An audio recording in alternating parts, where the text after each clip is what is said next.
Bueno, repasando un poquito, disculpen la interrupción, decíamos que para pasar de anaerobio a aerobio es importante, crucial, determinante la aparición del oxígeno, ¿no? ¿Y cómo va apareciendo el oxígeno? En realidad hoy día sabemos que el oxígeno lo producen las plantas y otros organismos que hacen fotosíntesis, no es exclusivo de las plantas, ¿no? Muchas bacterias son fotosintéticas y aportan mucho del oxígeno que respiramos. Sin embargo, obviamente en esos momentos la cantidad de seres vivos era ínfima, las células vegetales no existían, etcétera. Entonces tiene que ir apareciendo de a poco. Y esto se da principalmente, se explica a través del efecto fotoeléctrico, ¿no? El efecto fotoeléctrico, decíamos, es un fenómeno físico-químico en el que ciertos átomos, como el magnesio, son capaces de desprender electrones cuando son impactados por una cantidad de luz suficiente en energía. La luz también se la llama fotones, la luz visible. ¿Por qué? Porque son paquetes de energía. Se llaman paquetes de energía, decíamos, porque su longitud de onda, ¿sí?, determina cuánto va a ser la energía de ese electrón. Si es lo suficientemente grande, va a arrancar electrones del magnesio, electrones energéticos, que van a provocar la fotólisis del agua. Esta agua se rompe por acción de estos electrones y generan oxígeno que se desprende, ¿no? Ahí está el que nos interesa. Paralelamente van protones y obviamente también electrones, pero de un nivel energético menor, ¿sí?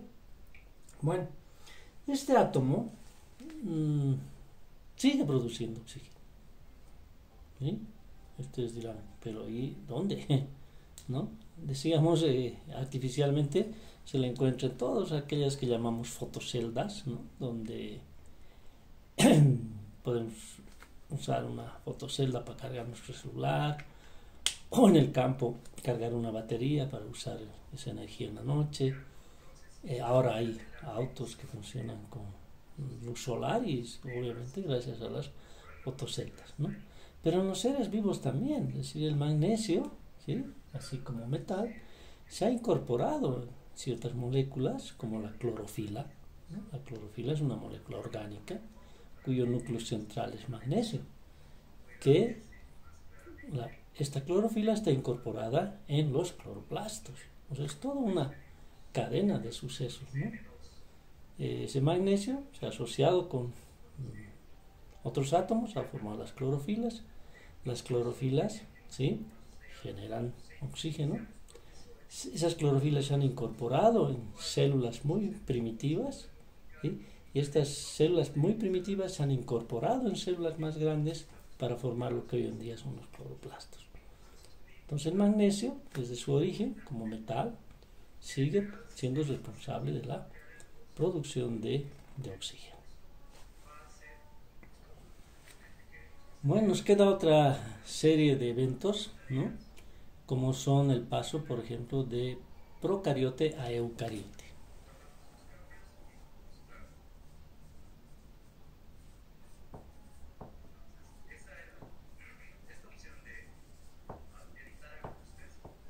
Es decir, sin núcleo a con núcleo.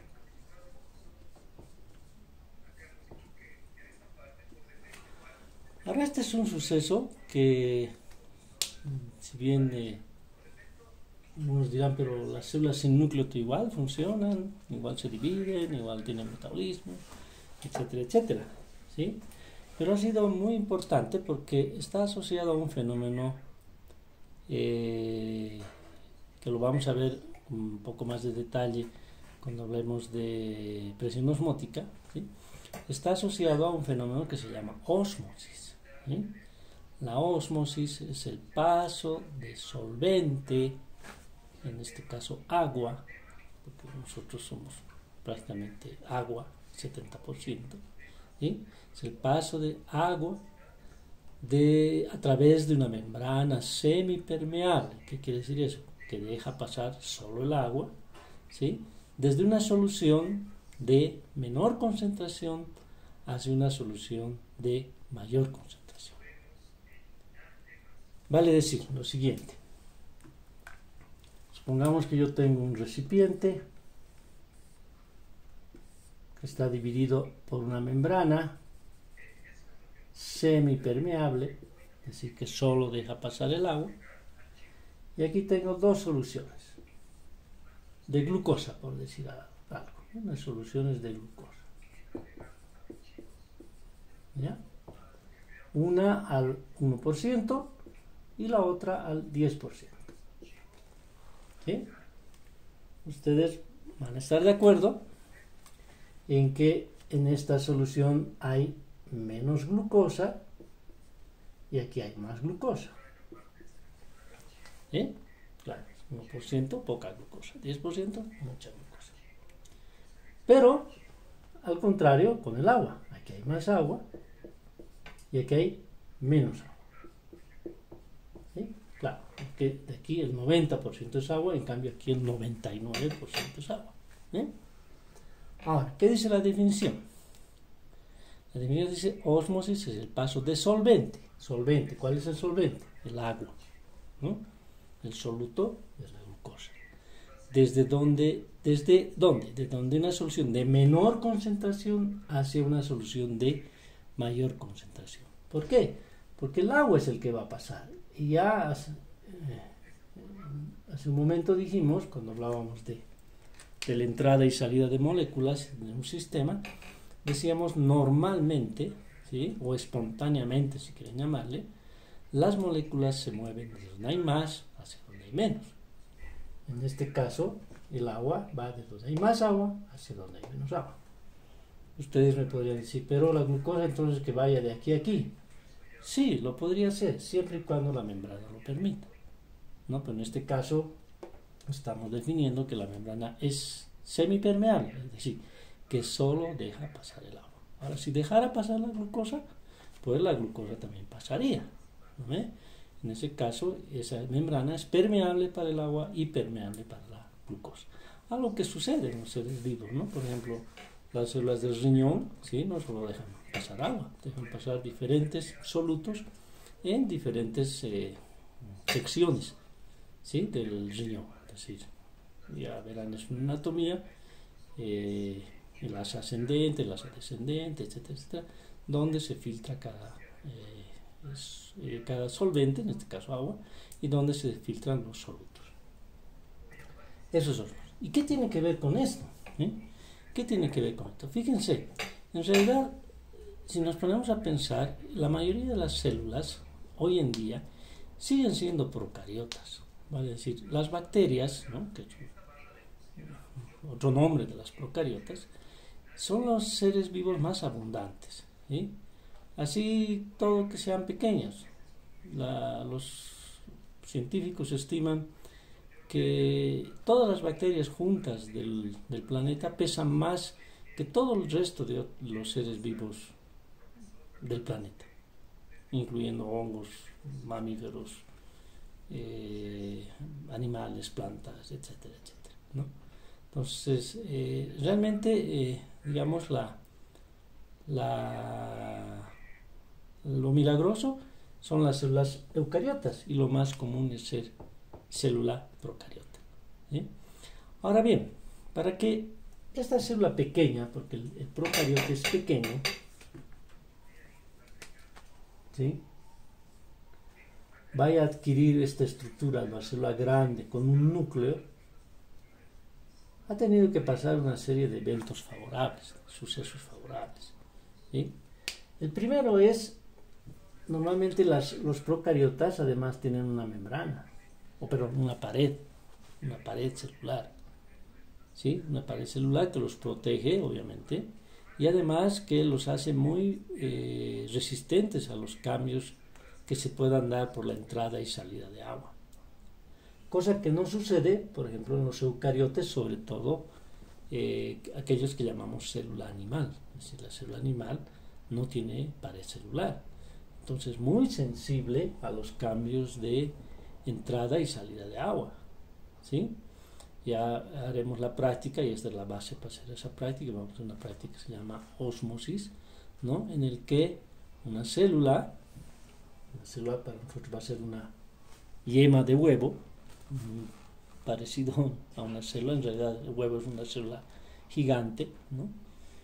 Claro, hay mucha discusión en aquello, ¿no? Célula es parte ínfima del huevo, pero está rodeada de una gran cantidad de nutrientes que hacen al huevo entero, ¿no? Pero la yema y la membrana de la yema se comporta obviamente como la membrana celular. Entonces, ¿qué vamos a hacer nosotros en el laboratorio? Lo que vamos a hacer en el laboratorio es preparar 3 tipos de soluciones, ¿sí? Una que va a ser la isotónica, otra que va a ser la hipotónica y otra que va a ser la hipertónica, ¿sí? ¿Qué es la solución isotónica? La solución isotónica es una solución que tiene el mismo tono. En este caso, tono no se refiere a la música, sino se refiere a fuerza. Por ejemplo, ustedes seguramente alguna vez han escuchado tono muscular, ¿no? Ha perdido tono muscular. ¿Qué quiere decir? Que ha perdido fuerza en los músculos, ¿ya? Entonces, isotónico quiere decir que tiene la misma fuerza, ¿no?, que el contenido de una célula.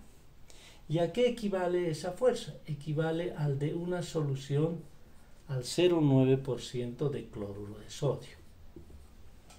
¿Sí? ¿Qué quiere decir eso? Que una solución al 0,9% de cloruro de sodio tiene la misma fuerza de paso de agua que una célula normal. Por eso se llama iso, igual, de igual tono, de igual fuerza. Entonces, una solución hipotónica será toda aquella que tenga menos de 0,9%. ¿Sí? Y una solución hipertónica será toda aquella que tenga más del 0,9%. ¿Sí? Más que el 0,9%. Por ejemplo, ¿no? Nosotros podemos decir, a ver, agua. El agua pura no tiene nada de cloruro de sodio, ¿no? Entonces tiene mucho menor fuerza. O una solución al 10% de cloruro de sodio, por decir algo. Claro, es harto, ¿no? 10% de cloruro de sodio. ¿Ya? Entonces, ¿qué va a pasar acá? Si nosotros colocamos una célula acá, en este caso nuestra yema de huevo, para ese laboratorio van a traer 3 yemas de huevo, 4 por si acaso rompan mal un huevo y se reviente la yema, ¿no? Entonces van a traer unos 4 huevos, con mucho cuidado, como cuando hacen torta. Van a separar la clara de la yema y con paciencia van a depositar esa yema en cada una de las soluciones. ¿Sí? Vamos a dejar un tiempo prudente, más o menos 1 hora y media, 2 horas, lo que dure el laboratorio. Y luego de eso vamos a observar. ¿Qué va a pasar? Fíjense. Como esto tiene la misma fuerza que la célula normal, ¿sí?, aquí obviamente el agua va a entrar, pero también en la misma proporción va a salir, ¿sí? Cosa que en realidad no pasa absolutamente nada, ¿no? Vamos a seguir observando la yema tal cual la pusimos al inicio, ¿sí? Ahora bien, ¿qué va a pasar en una solución hipotónica? Hipo quiere decir que hay más agua afuera que adentro, ¿no? Entonces, como hay más agua afuera que adentro, el agua va a entrar, ¿sí? ¿Y qué vamos a observar? Vamos a observar que esa yema se va a poner muy turgente, es decir, se va a hinchar, ¿ya? O incluso, si dejamos mucho tiempo más, puede llegar a reventar. Es decir, como no hay quien contenga esa agua, va a reventar, ¿sí? Y en el caso de la hipertónica, ¿qué quiere decir? Que afuera hay menos agua que adentro, por lo tanto el agua va a salir. Y notoriamente vamos a darnos cuenta que la yema se va a empezar a arrugar, ¿no? Si dejamos hasta el otro día, obviamente no lo vamos a hacer porque el material lo necesitamos también para la siguiente práctica, ¿no? Vamos a observar que la yema se va a empezar a arrugar, ¿ya? Lo propio vamos a hacer al microscopio, pero ya no obviamente viendo huevo, ¿no? Sino glóbulos rojos, ¿sí? Vamos a tomar una muestrita pequeña de sangre y vamos a colocar la sangre en cada una de las soluciones. Y al microscopio vamos a observarlo exactamente lo mismo. El glóbulo rojo que caiga en la solución isotónica no le va a pasar nada, se va a mantener tal cual, ¿sí? El que caiga en agua pura o en una solución hipotónica, pues se va a hinchar o incluso a reventar. Eso lo vamos a poder ver muy gráficamente. Y en cambio el que caiga en la solución hipertónica, pues se va a arrugar. Los glóbulos rojos van a ser completamente deformes, ¿sí? Entonces, ¿qué tiene que ver eso con esto? Fíjense, imagínense una célula, ¿no? Con pared que deba crecer, ¿no? Tiene que crecer. La célula procariota es chiquita y la célula eucariota es grande. Para que tengan una idea, en promedio esta mide unas 3 micras, ¿no? Y esta en promedio mide unas 30 micras. No es que es 10 veces, sí, bueno, es 10 veces más en diámetro, pero es exponencialmente en volumen, ¿sí? Entonces, ya vamos a dar un rato a hacer una formulita para el cálculo y van a ver que esto es muchísimo más, tiene muchísimo más volumen que esto otro, ¿no? Entonces, imagínense, primero, ha tenido que ocurrir que la pared celular se haya perdido, ¿no? Se haya perdido la pared y la célula haya podido crecer, ¿sí? Pero para poder crecer sin romperse, obviamente tiene que estar en un medio isotónico, ¿no? Isotónico. ¿Por qué? Porque si no, o revienta o se arruga. Tiene que estar exactamente en un medio isotónico. Entonces ahí partimos, una primera oportunidad, digamos, una primera condición favorable que haya permitido ese crecimiento, ¿sí? Entonces, primero decíamos crecer, ¿no? Crecer. Ahora, hay otra cuestión muy importante. Hablábamos hace unos 2 videos de las reacciones químicas, ¿sí? Las reacciones químicas se han favorecido porque el globulito que se formó era muy pequeñito, ¿no? Hemos dicho directamente, digamos, 3 micras. Este es el globulito, ¿no? Que ahora ya lo estamos considerando el primer ser vivo, ¿sí? Muy chiquitito. Ahí las reacciones no tienen ningún problema en darse, ¿ya? Porque todas las sustancias están muy cerca, ¿no? Se encuentran muchas veces.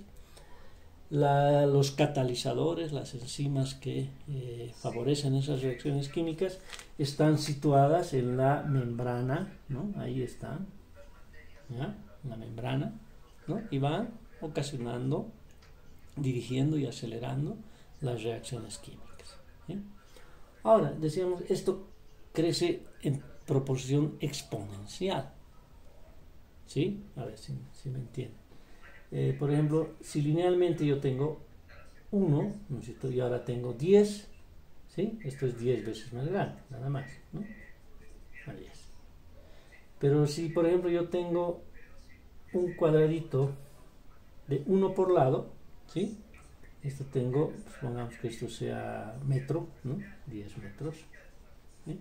Aquí tengo un cuadradito de metro, por lo tanto tengo un metro cuadrado, ¿no? Y aquí tengo ya, ¿cuánto? 10 por 10, 100 metros cuadrados. ¿Se dan cuenta? Aumentó en 10, pero en área aumentó, esto es lineal, esto es área, aumentó en 100. Y en volumen, ¿sí? 1 metro de lado. Tenía 1 metro cúbico, ahora tengo 10 por 10 por 10, ¿sí? 1000 metros cúbicos. ¿Se dan cuenta? ¿No? ¿Esto qué quiere decir? Que si esto tiene 3 micras, haciendo uso de la esfera, ¿no? Esto tiene 1000 veces más volumen que esta pequeñita, ¿sí? Entonces, ¿qué va a ocasionar aquello? Esto va a ocasionar que las cosas que estaban muy cerquita antes, ahora ya no estén cerca, ¿no? Es decir, esta molécula ahora queda muy lejos de la otra y esta de la otra. ¿Y qué va a requerir eso? ¿Qué va a provocar eso? Que las reacciones se vayan volviendo sumamente lentas, ¿no? Y eso obviamente no es permitido en los seres vivos. Los seres vivos debemos tener la concentración adecuada de cada sustancia dentro de nuestra célula. Entonces, como si estuviéramos diluyendo, y eso no va a reaccionar nunca, ¿sí? Entonces, ¿qué solución halló la célula? ¿Sí? La solución que halló la célula fue compartimentalizarse. ¿Sí? ¿Qué quiere decir? Hacer compartimentos. Compartimentalizar. ¿Qué significa eso? Que en forma, ¿sí?, la célula fue englobando, ¿no es cierto?, las porciones de las enzimas necesarias para las reacciones químicas, ¿sí? Y el resultado de esto fue que hoy tenemos una célula, ¿no es cierto?, con, para empezar, núcleo, ¿sí? El material genético que estaba aquí todo disperso se ha compartimentalizado en un núcleo, ¿sí? Y así, luego tenemos retículo endoplásmico, aparato de Golgi, y etcétera, vacuolas, cisternas, etcétera, que contienen a las enzimas necesarias para cada proceso químico, ¿sí? Entonces, los organelos han nacido a partir de la compartimentalización de secciones de la membrana celular. Todo esto está complementado con que si ya tenemos una célula eucariota donde hay núcleo y algunos organelos, ¿sí?, aquí se ha producido un fenómeno muy interesante en el cual estas células habían incorporado tanto a células productoras de ATP, bacterias productoras de ATP, como también a células bacterianas con capacidad de hacer fotosíntesis. Lo interesante es que estas bacterias, ¿sí?, estas células bacterianas, se han convertido durante el transcurso del tiempo en estas mitocondrias, ¿sí?, famosas mitocondrias, y estas en los famosos cloroplastos, ¿sí?, cloroplastos. Ahora, ya sabemos que los eucariotas, prácticamente todos los eucariotas tienen mitocondrias porque tienen que producir ATP, pero la célula vegetal tiene cloroplastos y algunas otras células también, ¿no? Pero el modelo es el de las células vegetales, ¿ya? Entonces, células que solo tienen mitocondrias se han convertido en lo que llamamos células animales. Y células que tienen mitocondrias y también cloroplastos se han convertido en las células vegetales. Ahora sí vamos a terminar este tema con las dos últimas transformaciones, digamos, más sencillas en comparación a las anteriores, obviamente, como es el paso de unicelular a pluricelular,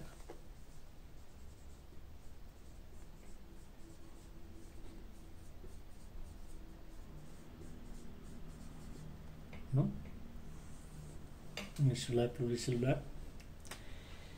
Siempre recordando que los unicelulares son y serán siempre los más, las bacterias unicelulares son las más, ¿sí?, y los pluricelulares somos los menos. Es decir, los que tenemos muchas células, como un organismo conforma muchas células, somos los menos, ¿ya? Ahora bien, hay evidencias de que es natural la asociación de células. Incluso las bacterias, que si bien no llegan a conformar un organismo pluricelular, ¿no?, juntándose unas con otras, pero sí pueden convivir y apoyarse en las tareas metabólicas unas con otras. Por eso hoy está muy en vigencia el estudio bacteriano, ya no tanto en la forma individual, como siempre se lo ha hecho en la microbiología, sino más bien el estudio de las bacterias ya en consorcios bacterianos. Porque las bacterias no viven solas, ¿no? Viven asociadas con otras bacterias, con parásitos, con hongos, etc., ¿no? Entonces es natural esa asociación de las células. Ahora, cuando esa asociación es muy grande, ¿no?, y conforman ya un tejido, estamos hablando de un organismo pluricelular, ¿sí?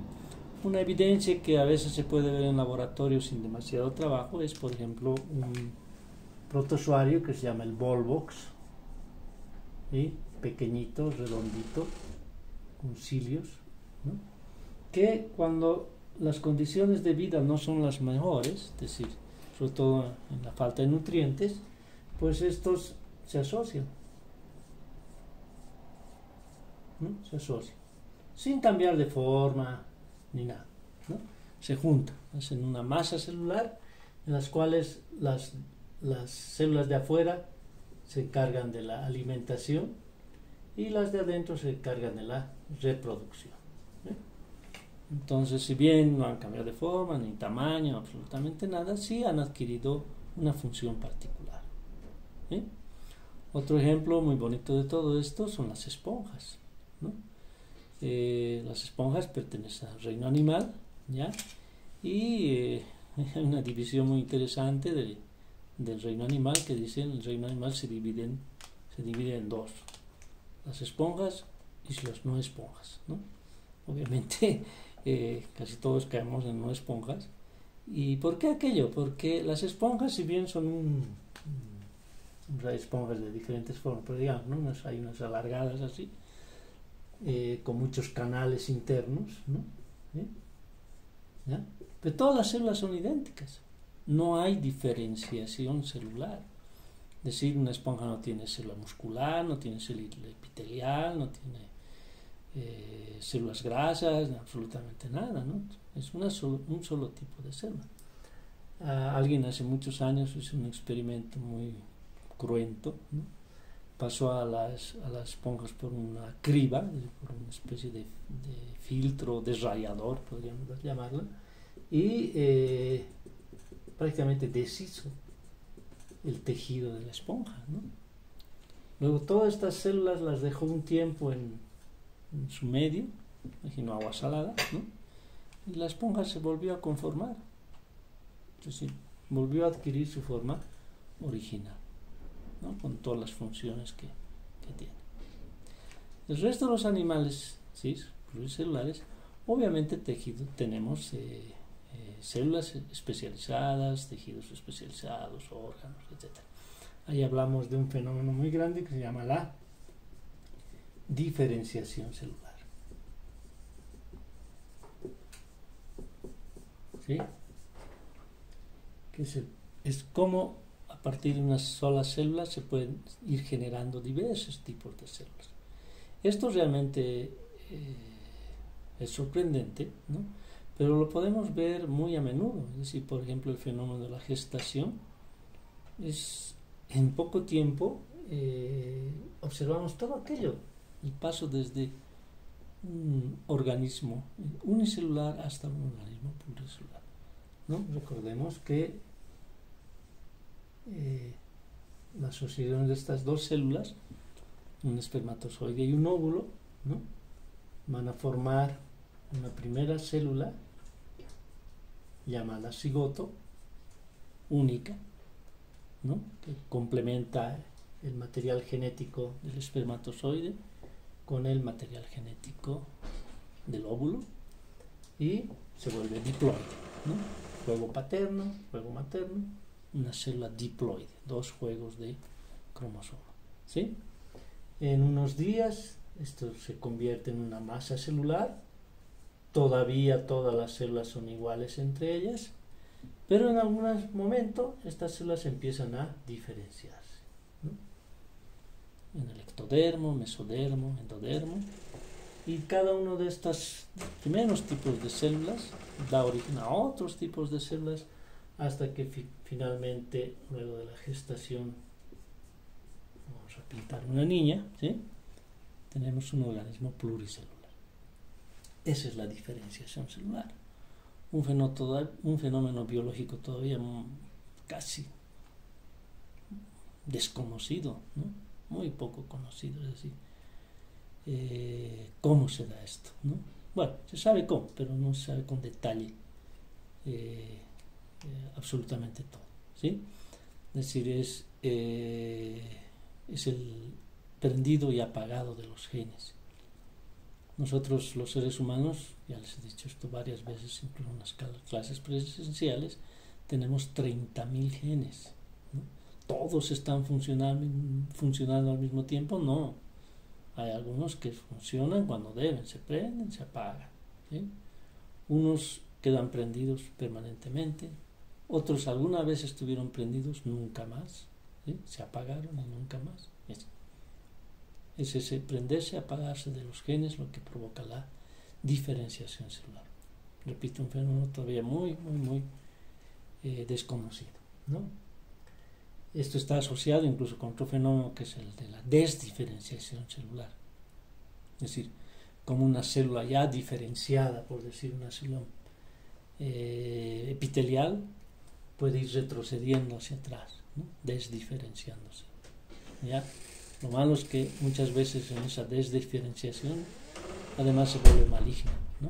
Y ahí hablamos ya del fenómeno del cáncer. O sea, muchos citólogos dicen que cuando se entienda muy bien la diferenciación celular, se va a entender recién el fenómeno del cáncer. Bueno, el otro fenómeno con el cual terminamos esto es el paso o la transformación de organismos asexuales, de reproducción asexual en reproducción sexual.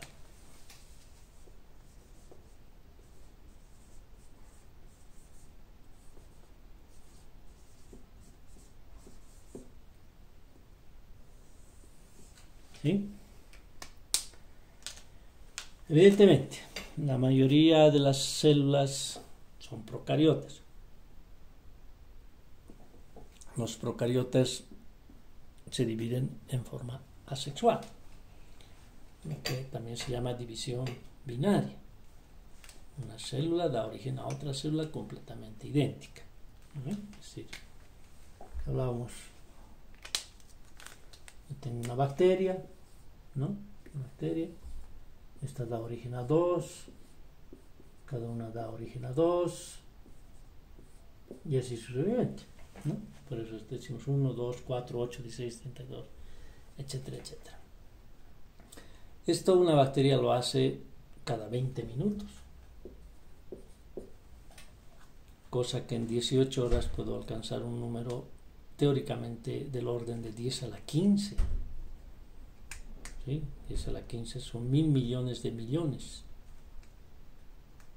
Un número casi inimaginable, ¿no? Pero en la práctica no es tan así. Las células en algún momento en su crecimiento en medio de cultivo se empiezan a molestar, se empiezan a tocar y eso inhibe el crecimiento. Y alcanzamos normalmente un límite de 10 a la 9, máximo 10 a la 10, es decir, 1.000 millones de bacterias por mililitro. ¿Sí? En teoría todas esas son idénticas, ¿sí? Absolutamente idénticas, ¿ya? Pero ahí también interviene un fenómeno interesante que se llama la mutación, ¿no? Por el cual en esos miles de millones que se van formando, ¿no? Alguna de repente es diferente, ¿sí? Poquito digo, poquito. Saquémonos de la cabeza de que el mutante es ese ser que aparece de pronto, es verde, enorme, etcétera. No, eso no se da. Las mutaciones son poco a poco. Los cambios genéticos tienen que ser poco a poco, si no son absolutamente letales, ¿sí? Entonces, ¿qué ventaja le proporciona esta mutación? Esta mutación le provoca la ventaja de que si cambian las condiciones del medio ambiente, ¿no? Puede haber la posibilidad de que esa diferente sobreviva, ¿no? Entonces es la que después va a proliferar, ¿sí? ¿Se acuerdan de la curva de crecimiento? ¿No? O del heterótrofo, que si no se iba volviendo más hábil, al final iba a morir. Entonces acá igual, ¿no? El mutante, que de repente tiene una ventaja sobre el resto, va a sobrevivir. Un claro ejemplo son, por ejemplo, la acción de los antibióticos, ¿no? Nosotros tenemos una bacteria que es sensible, por decir algo, a la ampicilina. Ya. Entonces tengo una bacteria, está creciendo muy bien, le pongo la ampicilina y en teoría, si la bacteria inicial era sensible a la ampicilina, todas sus hijas, millones de millones, también deberían ser sensibles a la ampicilina y morir cuando yo agrego la ampicilina. Evidentemente eso sucede, pero a veces no. A veces de esos miles de millones hay una que sin saberlo había mutado. No es que la ampicilina le provoca la mutación. Eso también hay que tenerlo bien claro. Los antibióticos no provocan mutaciones porque no podríamos tomarlos. No vamos a tomar algo para mutar, ¿no? ¿Sí? Entonces, ahí está la mutante. Ha sobrevivido. Y esa empieza a proliferar. Entonces, ¿qué ha hecho esa bacteria? Ha asegurado su sobrevivencia, ¿no? El fin de toda especie es siempre asegurarse la sobrevivencia. Entonces, por eso es que las bacterias siempre nos van a ganar las batallas, ¿no? Siempre. Ellas son miles de millones, siempre habrá alguna que resista lo que se le está dando, ¿no? Ya verán en microbiología clínica o en otras microbiologías que lleven más adelante, que hay bacterias que pueden soportar 1000 veces la radiación que soporta un ser humano. O hay bacterias que aguantan decenas de años en estado latente, sin morirse, etc., ¿no? Es decir, siempre nos van a ganar. ¿Por qué? Porque siempre hay alguien que es diferente. ¿Sí? Ahora bien, esas bacterias han dado origen, como ya lo hemos explicado, a los organismos pluricelulares. ¿Sí? ¿Y cuál es la desventaja de ser pluricelular? La desventaja de ser pluricelular es que ese tiempo de 20 minutos, que es para una célula, en este caso bacteria, ¿no?, va aumentando a medida que el pluricelular es más complejo. ¿Sí? Ya los insectos, por ejemplo, ya se toman varios días en cada generación, ya no son 20 minutos, son varios días. Animales pequeños, necesito algún mes, varios meses. Animales más grandes, años para que haya una nueva generación. ¿Sí? Entonces, si a ese ritmo seguiríamos siendo asexuales nosotros, no sobreviviríamos. Seríamos muy pocos como para asegurarnos de que haya alguien diferente y cuando haya un cambio trascendental en el entorno podamos sobrevivir. Entonces, a medida también que los pluricelulares se han ido volviendo más complejos, una forma de asegurar la subsistencia de esa especie fue complementarse genéticamente. ¿Sí? Es decir, que la reproducción ya no sea asexual, sino sea sexual. Porque sexual no significa el mecanismo de apareamiento ni nada. ¿Sí? Desde el punto de vista biológico, sexual significa la complementación e intercambio genético. ¿Sí? Lo que no ocurre, aunque ya se han descubierto mecanismos por los que las bacterias incluso no son tan asexuales como uno piensa, ¿no? A veces entre comillas, se juntan, se aparean, ¿no? Intercambian material genético. Bueno, pero en términos generales sí las seguimos considerando asexuales. Entonces, si somos más complejos, tenemos que complementar e intercambiar material genético, ¿sí? Y de esa manera aseguramos nuestra sobrevivencia. ¿Sí? ¿Qué significa esto a grosso modo? A grosso modo digo porque cuando veamos el capítulo de ciclo celular, ¿sí?, vamos a hablar de la mitosis, que es como las células somáticas, las del cuerpo, generan células idénticas a ellas mismas y así se van restituyendo, regenerando nuestros órganos, nuestros tejidos. ¿Sí? En cambio hay otras células, las células que forman los gametos.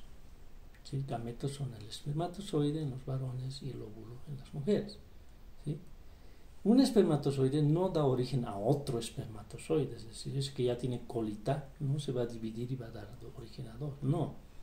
El espermatozoide viene en una célula que se llama la espermatogonia y el óvulo viene en una célula que se llama la ovogonia. ¿Sí? Pero en esas células ocurre un fenómeno muy importante, ¿no? La meiosis. Eso no es mitosis, es meiosis.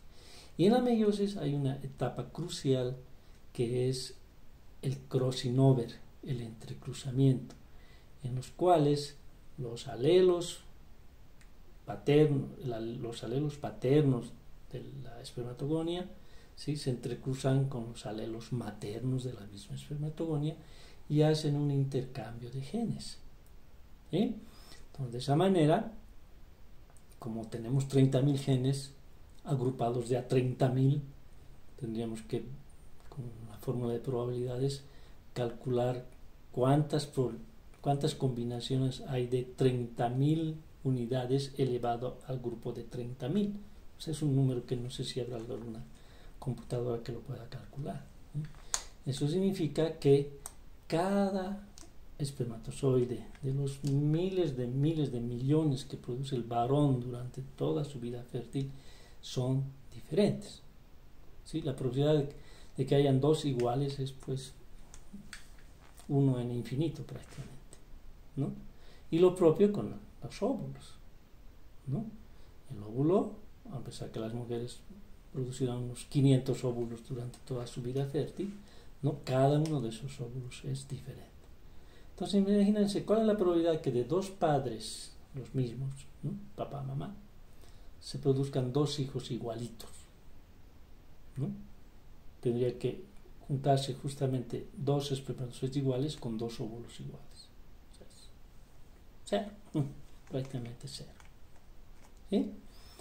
Obviamente los gemelos son otra historia, ¿no? Los gemelos son un solo óvulo fecundado por un solo espermatozoide que en algún momento de esa masita celular, en vez de continuar junta hasta llegar a un único organismo, pues, no vamos a decir falla ni error, ¿no?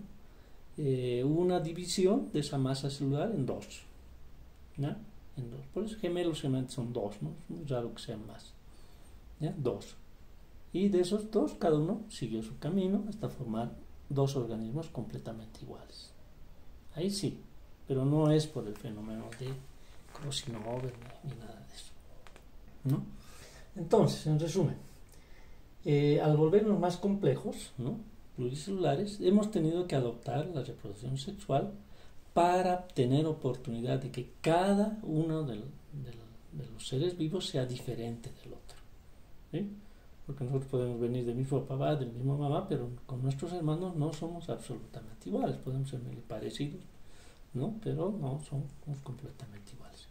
Entonces son mecanismos que aseguran la sobrevivencia de la especie. Bueno, creo que con eso hemos terminado este capítulo 1, ¿sí?, que es lo que teníamos que ver en la clase que nos faltaba.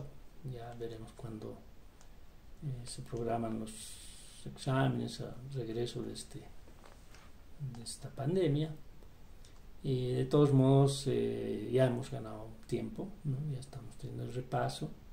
Lo bueno de este sistema que estamos usando es que ustedes, no sé, tal vez les interese verlo cuando lo reciban. Después de un tiempo lo pueden volver a ver y verlo el rato que les da la gana, ¿no?